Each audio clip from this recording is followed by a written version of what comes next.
ಅಮ್ಮ ಗೌತಮ್ ಬಾ ಕುತ್ಕೋ. ಕಾಫಿ ಇಲ್ಲಮ್ಮ. ಅಮ್ಮ ಜೀವ ಮಹಿಮಾ ಮಾವ ಎಲ್ಲ ಬಂದಿದ್ರು. ನೀವು ಕ್ಲಬ್ ಹೋಗಿದ್ರಿ ಅನ್ಸುತ್ತೆ, ಬಹಳ ಬ್ಯುಸಿ ಇದ್ರಿ. ಅದೇ ಭೂಮಿಕಾ ಅವ್ರಿಗೆ ಸೀಮಂತ ಮಾಡೋಣ, ಒಂದು ಡೇಟ್ ಕೊಡಿ ಅಂತ ಕೇಳಿದ್ರು. ಅಮ್ಮ ಬರ್ಲಿ, ಅವ್ರನ್ನ ಕೇಳ್ಬಿಟ್ಟು ಹೇಳ್ತೀನಿ ಅಂತ ಹೇಳಿದೆ.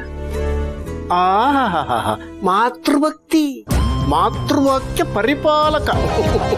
ಸೊ ನೀವು ಒಂದು ಡೇಟ್ ಹೇಳಿದ್ರೆ ನಾನು ಅವ್ರಿಗೆ ಫೋನ್ ಮಾಡಿ ಹೇಳ್ತೀನಿ.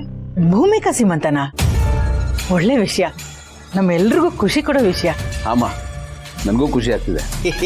ಅದು ಸಹಜ ಬಿಡು ಗೌತಮ್, ಫಸ್ಟ್ ಟೈಮ್ ಸೆಂಚುರಿ ಹೊಡೆದಷ್ಟೇ ಖುಷಿ ಅಲ್ವಾ ಇದು? ಖುಷಿನೇ, ಆದ್ರೂ ಏನೋ ಒಂಥರ ಟೆನ್ಷನ್ ಮಾವ.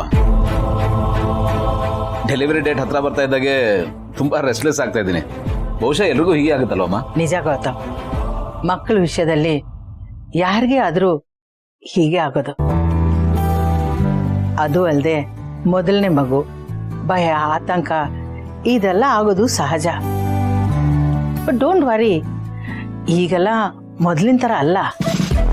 ಹೂ ಗೌತಮ್, ಹಿಂದೆ ಅಲ್ಲ ಮಗುವಿಗೆ ಜನ್ಮ ಕೊಡೋದು ಅಂದ್ರೆ ತಾಯಿಯಾದವಳಿಗೆ ಸಾವು ಬದುಕಿನ ಪ್ರಶ್ನೆ ಆಗಿತ್ತು. ಮಗು ಆಗಿ ಅವಳಿಗೆ ಏನು ಆಗಿಲ್ಲ ಅಂದ್ರೆ ಮರುಜನ್ಮ ಸಿಕ್ಕಂಗೆ ಅಂತ ಆಗ್ತಿತ್ತು. ಆದ್ರೆ ಈಗ ಹಂಗಲ್ವಲ್ಲ, ಟೆಕ್ನಾಲಜಿ ಮುಂದುವರೆದಿದೆ, ರಿಸ್ಕ್ ಎಲ್ಲ ಕಡಿಮೆ ಆಗ್ಬಿಟ್ಟಿದೆ. ಮಗುನ ಹೊತ್ಕೊಂಡು ತಿರುಗಾಡೋದು ಭಾರ ಅಂತ ಒಂದು ಬಿಟ್ರೆ ಮತ್ಯಾವ ರಿಸ್ಕು ಇಲ್ಲ ಗೌತಮ್. ಹಾ ಗೌತಮ್, ನೀನ್ ಅದ್ರ ಬಗ್ಗೆ ಎಲ್ಲ ತಲೆ ಕೆಡ್ಸ್ಕೊಳಕ್ ಹೋಗ್ಬೇಡ, ಎಲ್ಲ ಸುಸೂತ್ರವಾಗಿ ಆಗತ್ತೆ.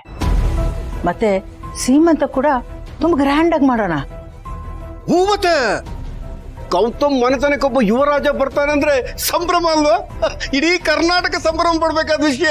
Breaking news. ಆಕ್ಚುಲಿ ನನಗೆ ಸೀಮಂತ ಮಾಡೋದು ಇಷ್ಟ ಇರ್ಲಿಲ್ಲಮ್ಮ. ಬಟ್ ಮಹಿಮಾ ಮತ್ತೆ ಮಾವ ತುಂಬಾನೇ ಒತ್ತಾಯ ಮಾಡಿದ್ರು, ಅದಕ್ಕೆ ಒಪ್ಕೊಂಡೆ. ತುಂಬಾ ಗ್ರ್ಯಾಂಡ್ ಆಗಿ ಮಾಡೋದು ಬೇಡ, ತೀರಾ ಹತ್ತಿರದವ್ರನ್ನ ಕರೆಯೋಣ. ಲೆಟ್ಸ್ ಕೀಪ್ ಇಟ್ ಸಿಂಪಲ್ ಮಾ. ಸರಿ ಗೌತಮ್, ನಾನು ನಮ್ ಪುರೋಹಿತರ ಹತ್ರ ಕೇಳಿ ಡೇಟ್ ಹೇಳ್ತೀನಿ. ಸರಿ ಮಾ.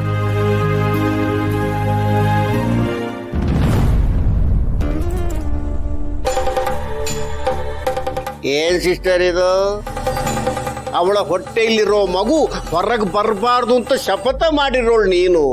ಈಗ ನೀನೇ ಶ್ರೀಮಂತಕ್ಕೆ ದಿನ ಫಿಕ್ಸ್ ಮಾಡ್ತಾ ಇದೆಯಲ್ಲ, ಇದಕ್ಕೆ ವಿಪರ್ಯಾಸ ಅಂತ ಕರೆಯೋ. ಇಷ್ಟೇ, ಈ ಡೆಲಿವರಿ ಡೇಟ್ ಹತ್ರ ಬರ್ತಿದ್ದಂಗೆ ಮಗು ಎಲ್ಲಿ ಸೇಫ್ ಆಗಿ ಹೊರಗೆ ಬರುತ್ತೋ ಅಂತ ನನಗೆ ಟೆನ್ಷನ್ ಆಗ್ತಾ ಇದೆ. ನಿನಗಾಗ್ತಾ ಇಲ್ವಾ ಸಿಸ್ಟರ್? ಡೋಂಟ್ ವರಿ ಅಣ್ಣ,